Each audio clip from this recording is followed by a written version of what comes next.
اپنے نبی کے ماں باپ کی اہمیت سمجھو. بلکہ میں تو لوگوں کو کہتا ہوں جب میری دعا قبول ہونے میں دیر ہوتی ہے میں اللہ سے کہتا ہوں واسطہ تجھے نبی کے ماں باپ کا. نبی کے ماں باپ.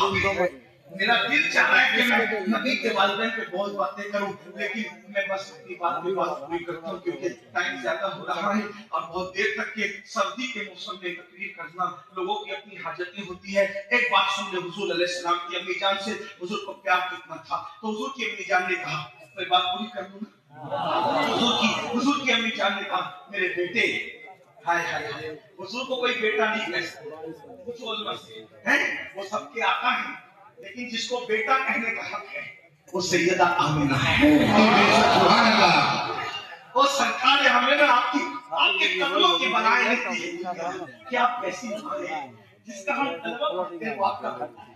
ہائے کیا شان ہے سرکار اللہ کو کہا میرے بیٹے میں چاہتی ہوں کہ تمہارے بابا کی مزار میں تمہیں لے چلوں اور تمہارے دادر سے اجازت دی. 3 لوگ نکلے مکے سے مدینہ شریف. اس وقت مدینہ شریف نام نہیں تھا یسرب تھا. میں وضاحت اس لیے کر رہا ہوں کوئی یہ نہ کہے کہ مدینہ شریف نام تو بعد میں پڑا وہ اس کو نام یسرب.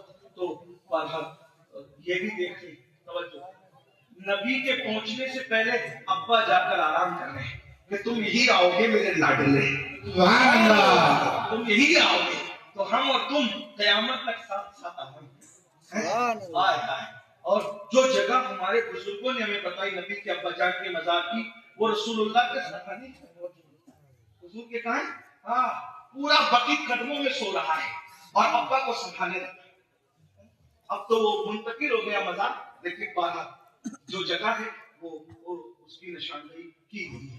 بہرحال تو حضور کی امی جان نے کہا کہ ہم تمہیں زیارت کریں بابا کی مزار کی طرح. اور حضرت ام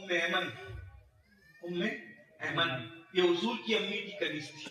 اصل میں یہ کنیز تھی حضور کے ابو جان کی لیکن جب حضور کے ابو جان کا وصال ہوا تو یہ کنیز ہو گئی حضرت ام ایمن حضور کی امی کی.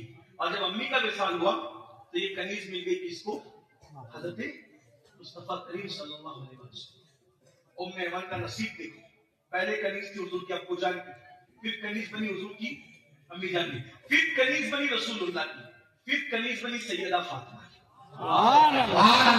یہ ام ایمن ہے. یہ ام ایمن بھی بڑی شان والی خاتون ام ایمن. ہائے ہائے یہ تینوں کا